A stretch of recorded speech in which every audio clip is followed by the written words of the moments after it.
Why is the United Arab Emirates backing a genocidal militia? Satellite images and UN reports show the UAE is arming a paramilitary group, which is trying to take over Sudan by force. The country's civil war has displaced 12 million people and left 25 million facing acute hunger. The UAE rejects these accusations, but evidence of its role backing the rapid support forces is overwhelming. So why is it involved? One argument is that the UAE wants Sudan's gold. There are multiple gold mines in Sudan, including here, and here. And gold is important to the Emirates. The country has become a gold refining hub, and gold is now its most valuable non-hydrocarbon export. But here's the thing, the UAE already imports almost all of Sudan's gold. What's more, the Emirates has a $500 billion economy, so importing slightly more gold doesn't make much of a difference. Another argument is agriculture. Sudan has more land that could be used for farming than any other African country.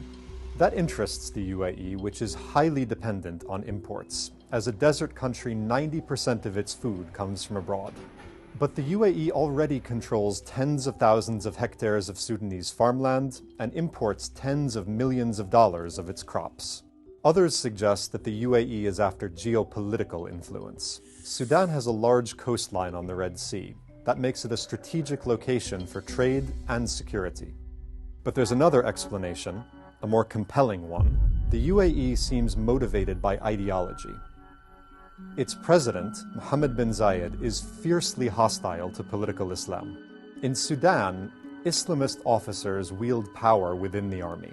That seems to be why the UAE is backing a militia that's fighting against the army.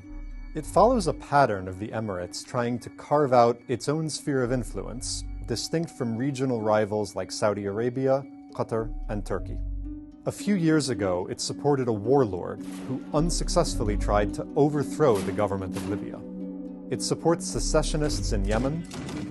It also backs the leaders of Puntland and Somaliland, two breakaway republics in Somalia.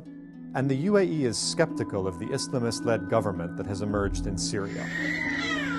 But nowhere has its foreign policy had more devastating consequences than in Sudan, where the government accused the UAE of complicity in genocide. The UAE's policy has managed to anger America, China, and Russia, no small feat in 2025. Even though the RSF has lost some ground, there are no signs that Emirati support for the militia is waning.